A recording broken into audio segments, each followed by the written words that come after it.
அன்பு, கருணை, இரக்கம், பாசம், உபசரிப்பு, அரவணைப்பு, ஆறுதல் தேவையான வயதுதான் முதுமையான வயது. பிள்ளைகளை படிப்பிச்சாங்களா? எங்க படிப்பிச்சோம்? ரோயல்ல படிப்பிச்சோம், ஆனந்தாவில் படிப்பிச்சோம், அங்க எங்க அந்த காலேஜில் படிப்பிச்சோம், இந்த ஸ்கூல்ல படிப்பிச்சோம் என்று பெருமையாக சொல்லுவார்கள். ஹாஸ்பிட்டலில் அந்த வாப்பாக்கு கூட மருத்துவமனையில் நிற்கிறதுக்கு ஒரு புல் இல்லை. சில பிள்ளைகள் வெளிநாட்டில் அது சில நேரம் அவங்களுக்கு எக்ஸ்கியூஸ் இருக்கும், வெளிநாட்டில் இருக்கிறவங்க.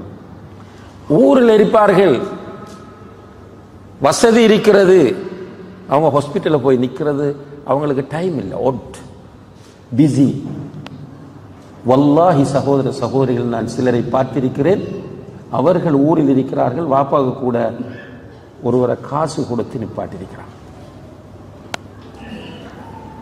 என்ன பிள்ளை வளர்ப்பு, என்ன வளர்த்தீங்க நீங்க? எல்லாம் நஷ்டங்கட.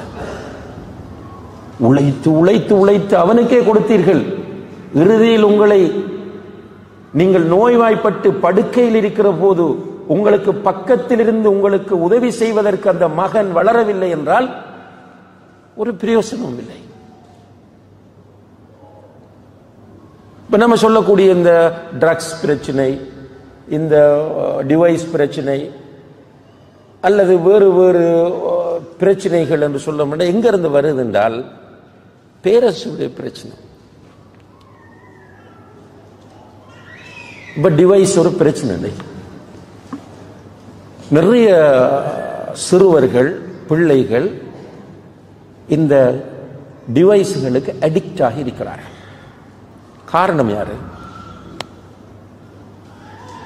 சுப்ஹானல்லாஹ், நம்முடைய பெற்றோர்கள் ஒரு 50 வயது 40 வயதுக்கு மேல் உள்ளவங்க, உங்களுடைய பெற்றோர் எடுத்து பாருங்க. எங்கட அம்மா 13 குழந்தைகள் பெற்றிருக்கிறாங்க. 2 பேரும் மொத்தம் 11 பேரும் இருக்கிறோம். 11 பிள்ளைகள், 11 பிள்ளைகளையும் அவர்கள் தான் வளர்த்தார்கள். இன்றைக்கு ஒரு பிள்ளை 2 பிள்ளையை ஒரு உம்மாவால் வளர்க்க முடியவில்லை.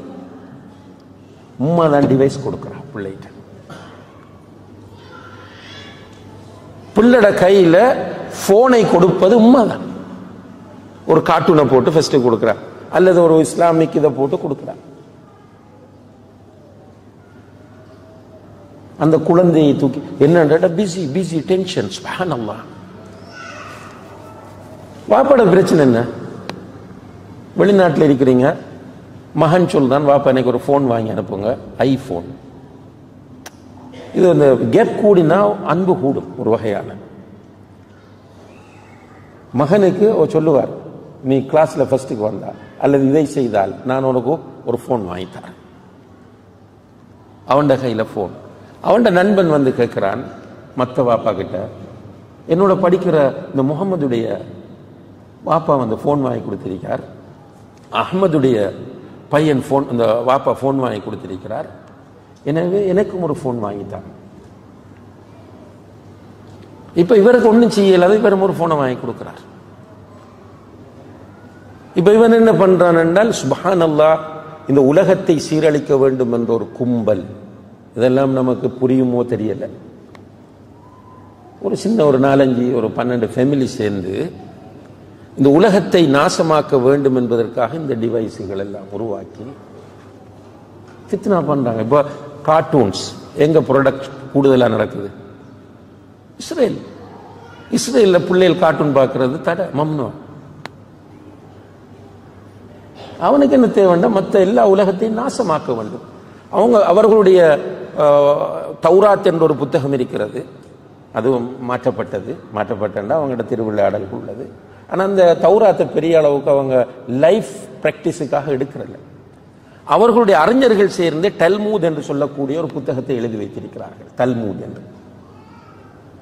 அந்த புத்தகத்தில் என்ன எழுதப்பட்டிருக்கிறது என்றால், அன்ன ஜமீஅ ஹைராத்தில் அர்து மில்குன் லிபனி இஸ்ராயில். சுப்ஹானல்லாஹ். பூமியில் இருக்கிற எல்லா வளங்களும் இஸ்ரேலர்களுக்கு தான் சொந்தமானது. இஸ்ராயலின் சந்ததிகள் என்றால் யூதர்கள், யூதர்களுக்கு தான் சொந்தமானது. அப்ப அதை அவர்கள் அடைய வேண்டும் என்றால் மற்றவர்கள் சிந்திக்கக்கூடாது. மற்றவர்களை சிந்திக்காமல் ஆக்குவதற்கு என்ன வழி? 1897 சுவிஸிலே ஒரு மாநாடு நடத்துகிறார்கள்.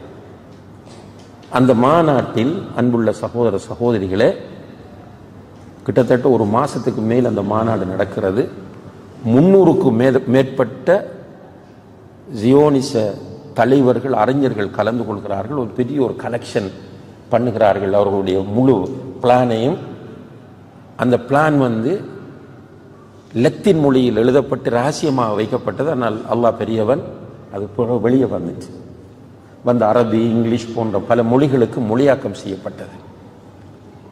அந்த collection the protocol of elders Zionist என்று பேர் பெற்று நீங்க புக்காக அதை எடுக்கலாம். அரபியிலே புருத்துகூலாத் ஹுக்கமா சுஹியூன் என்று இருக்கிறது. அதுல போய் பார்த்தீங்கன்றால் அவர்களுடைய பிளான் என்னென்றால், யூதர்களுக்கு கடும் மூளை, நிறைய பொருளாதாரம் இருக்கிறது, ஆனால் நாடு இல்லை, சுப்ஹானல்லாஹ், சொந்த நாடு இல்லை. அதில் அவர்கள் கூடுதல் ஐரோப்பாவில் இருந்தார்கள். இருந்த நேரத்தில் தான் ஹிட்லரும் அங்கே அவங்களுக்கு டோர்ச்சரை கொடுக்கிறார். இதுக்கு முதல் அவர்கள் பிளான் பண்ணுகிறார்கள் என்னென்றால், நமக்கு ஒரு யூத சாம்ராஜ்யம் தேவை. அந்த யூத சாம்ராஜ்யத்தை உருவாக்குவது எப்படி? அதுதான் இந்த புக்கினுடைய சமரை. அதிலே அவர்கள் ஒரு விஷயத்தை பேசுகிறார்கள் என்னென்றால், சலாஹுத்தீன் அய்யூபி, இப்படி பலருடைய வரலாறு நமக்கு தெரியும் தானே. ஷாமை அவர்கள் பாதுகாத்த, பலஸ்தீனத்தை பாதுகாத்த வாலிபர்கள்.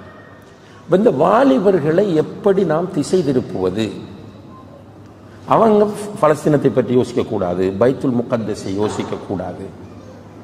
இவங்களை என்ன பண்ணலாம் என்று அவர்கள் கலந்துரையாடி எடுத்த ஒரு முடிவு என்னவென்றால், அவங்க சொல்றாங்க, சிக்மண்ட் ஃப்ராய்ட் என்று சொல்லக்கூடிய ஒருவன், சிக்மண்ட் ஃப்ராய்ட் என்று சொல்லக்கூடிய ஒருவன், டார்வின், இப்படியானவர்கள் நம்முடைய இந்த விஷயத்துக்கு ஹெல்ப் பண்ணுவார்கள்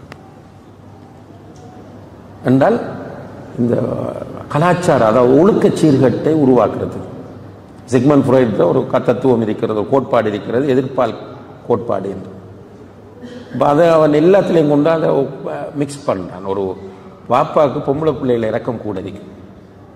நீங்கள் அதை நோட் பண்ணிருப்பீங்க. வீட்டில் கூடுதலாக வீட்டிருக்கிற பெண் பிள்ளைகள் வாப்பாவோட இறக்கம், ஆம்பளை பிள்ளைகளுக்கு உம்மாவோட இறக்கம்.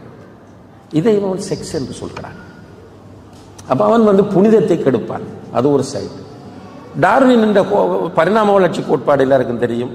என்ன சொல்ல வாராருன்னா, நீ பேசிக்கலி மிருகத்திலிருந்து வந்தவன், மிருகத்தினுடைய இயல்புகள் உன்னிடத்தில் வாரது பிரச்சனை இல்லை என்று அவன் பிரெயின் வாஷ் பண்ணுவான். இன்னும் ஒரு பக்கம் சொல்கிறார்கள், இந்த புனிதமான விஷயங்களை வாலிபர்களுடைய பார்வையிலிருந்து நாம் இல்லாமலாக்க வேண்டும். எனவே அதற்காக வேண்டி மீடியாக்களை நாம் பயன்படுத்த வேண்டும்.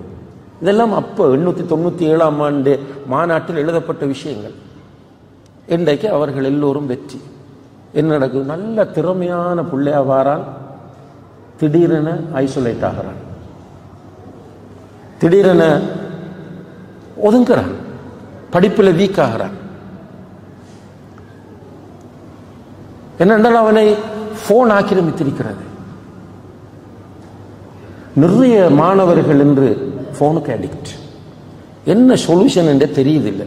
அண்மையில் ஒரு நண்பர் சொன்னார், அவருடைய மகனை பற்றி, இந்த ஓயில் எடுக்கிற மகனை பற்றி என்னோடு பேசி அழுது கொண்டிருக்கிறார். அழுதுட்டு சொன்னார், நான் ஒரு சைக்கார்டிஸ்டிடம் என்னுடைய பிள்ளையை கூட்டி சென்றேன். அவர் எல்லாத்தையும் சிம்டம்ஸ் எல்லாம் பார்த்துட்டு சொன்னார், உங்களோட மகன் போனுக்கு அடிக்ட். அப்ப என்ன சொன்னார் உங்களுக்கு? அதான் போனுக்கு அடிக்ட்னு சொன்னார். போனுக்கு அடிக்ட்னு சொல்லி என்ன பிரயோஜனம்? அதிலிருந்து வெளியே வருவதற்குரிய வழி என்ன என்று சொல்ல வேண்டாம். தெரியல என்ன, சும்மா ஒரு கவுன்சிலிங்கு செய்யலாம். நீங்கள் உங்களுடைய பையன் போனுக்கு அடிக்ட்னு நேற்று கூட்டு வந்தா நான் என்ன சொல்லுவேன்? எல்லாத்தையும் பார்த்துட்டு போனுக்கு அடிக்ட்னு சொல்லிட்டு இப்படி பண்ணுங்க, அப்படி. அது நடக்காது. இங்கே நான் சொல்ல வருகிற செய்தி என்னவென்றால், பேரண்ட்ஸ், உம்மாவும் வாப்பாவும், உங்களுக்கு அல்லாஹ் மிகப்பெரிய ஒரு கிஃப்டை தந்திருக்கிறான். அதான் உங்களோட புள்ள.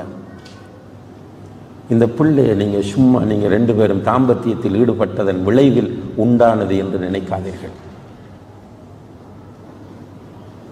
அல்லாஹ் தந்த கிஃப்ட். அல்லாஹ் கிஃப்டா தந்துட்டு நம்முடைய தோள்களில் அதை ஒரு அமானிதமாக ஆக்கியிருக்கிறார். அந்த ரெஸ்பான்சிபிலிட்டி ஒவ்வொரு தாயினுடைய தந்தையினுடைய உள்ளத்திலும் இருக்க வேண்டும். இந்த ரெஸ்பான்சிபிலிட்டி வராமல் இந்த சவால்களுக்கு தீர்வு வராது. வல்லாஹி